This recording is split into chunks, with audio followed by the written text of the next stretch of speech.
రోజుల 100 ఎకరాల వరి పండించుకుంటే 4200 క్వింటాలు అమ్ముకున్నాడయా.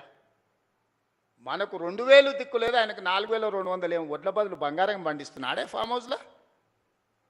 ఏమైనా గంజాయి పండిస్తున్నాయి, ఎటకెళ్ళి వస్తాయి? అంటే అధికారం ఉంది కదా అని నీ భూమిలో పండించిన పంటకు 4200 కంపెనీలను వంగబెట్టి గుంజుకొని నువ్వా? ఆయన చేయగలిగింది ఒక్కటే, మళ్ళీ వచ్చిందంటే మీరు భార్యాభర్తలు మాట్లాడుకున్నా మీ ఫోన్లు వినుడు తప్ప ఇంకో పని చేయడు. ఫామ్ హౌస్లు ఎందుకుంటాడు? రాజకీయ నాయకులే విన్నాడంటే అర్థం ఉంది, అధికారుల ఫోన్లు విన్నాడంటే నిఘా పెట్టిండంటే అర్థం ఉంది, పడనోళ్ళ గురించే దాన్ని విన్నాడంటే సరే ఏదో పడదు కాబట్టి విన్నాడని. అరే పిల్ల మొగులు మాట్లాడుకునేది వినే సిగ్గులేనోడు ఎవడని ఉంటాడా? ఏం బతికే అది బతక, అది కూడా బతికేనా? ఆఖరికి కన్న బిడ్డ కూడా చెప్పాను, నేను నా మొగుడు మాట్లాడుకున్నది కూడా ఈ దుర్మార్గులు విన్నారు అని చెప్పిందా లేదా? నేను కదా ఆయన సొంత బిడ్డనే చెప్పిందా? ఇంకెందుకే సిగ్గులేని బతుకు బాయిల దుంకి సావక? ఇంతకంటే సిగ్గులేని బతికేదాన్ని ఉంటుందా? ప్రతిపక్షాల వింటివి, అధికారుల ఫోన్లు వింటివి, పడనోళ్ళ వింటివి, పక్క రాష్ట్రాల్లో వింటివి, ఆఖరికి ఆలుమొగలు మాట్లాడుకుంటూ కూడా వాళ్ళ ఫోన్లు విని నీ పైశాచిక ఆనందం ఏందని నేను అడుగుతున్నా. అందుకోసం ఆయన మళ్ళా రావాలనా? పాపాల భైరవుడు అంట ఫామ్ హౌస్లు ఉన్నాడంట, మళ్ళీ రావాలనంట. ఆయన కోసం అంట మన అందరం ఎదురు చూస్తున్నామంట. ఇది వీళ్ళ జాతి, వీళ్ళ నీతి. అందుకే మిత్రులారా, ఏది ఉన్నా ఉన్నది ఉన్నట్టు చెప్తా, చెప్పిందే చేస్తా, చేసిందే చెప్తా, కాకపోతే కాదని చెప్తా. ఓ పూట మీకు నచ్చకపోయినా ఉన్నది ఉన్నట్టు చెప్పిండు ఆ పిల్లగాడని అంటారు. నాకేం గొప్ప కిరీటాలు పెట్టుకోవాలని లేదు, వజ్ర వైదూర్యాలు సంపాదించుకోవాలని ఆలోచన లేదు. ఈ పిల్లగాడు ఏదన్నా ఉంటే ఉన్నది ఉన్నట్టు కుండ బలగొట్టినట్టు చెప్తాడని మీరు అనుకుంటే చాలే. పదవి ఎంతకాలం ఉంటే ఉంటుంది, పోతే పోతుంది. పదవి ఎవరికి శాశ్వతం? ఇందిరమ్మకే శాశ్వతం కాలే, ఇందిరమ్మకే పదవి శాశ్వతం కాలే, ఎన్టీఆర్కు పదవి శాశ్వతం కాలే, రాజశేఖర రెడ్డికి పదవి శాశ్వతం కాలే. నాకు కూడా పదవి శాశ్వతం కాదు, మాటనే శాశ్వతం. మాట మాట్లాడితే నిలబడతాడు, మాట కోసం ఎంతకైనా నిలబడతాడు అనే పేరు కోసమే ఈ ప్రయత్నం అంతా.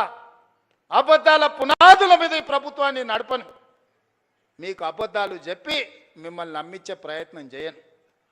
ఏమున్నదో అదే చెప్తా, ఏం చెప్పినో అదే చేస్తా. సోదరులారా, తెలంగాణ రైతాంగానికి నా విజ్ఞప్తి ఒక్కటే, వ్యవసాయాన్ని ఈరోజు కాలం మారింది, కాలానికి తగ్గట్టుగా మన నైపుణ్యం పెంచుకోవాలి. ఈసారి వర్షాలు పడవు, శాస్త్రవేత్తలు చెప్తారు.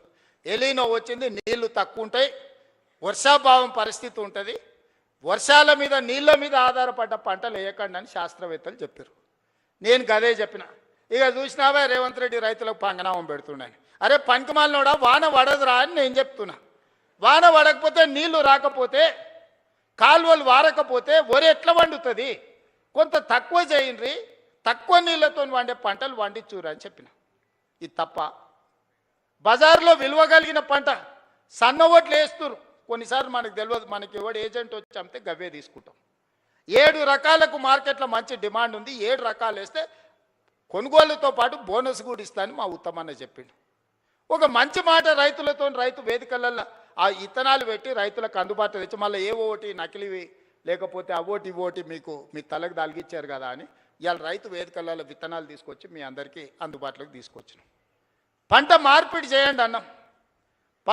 అవసరమైన ఇత్తనాలు మీ దగ్గరికి తీసుకొచ్చి రైతులకు కష్ట సుఖాలు మేము చెప్తుంటే తప్పుడు ప్రచారం, నోరు తెరిస్తే అబద్ధం.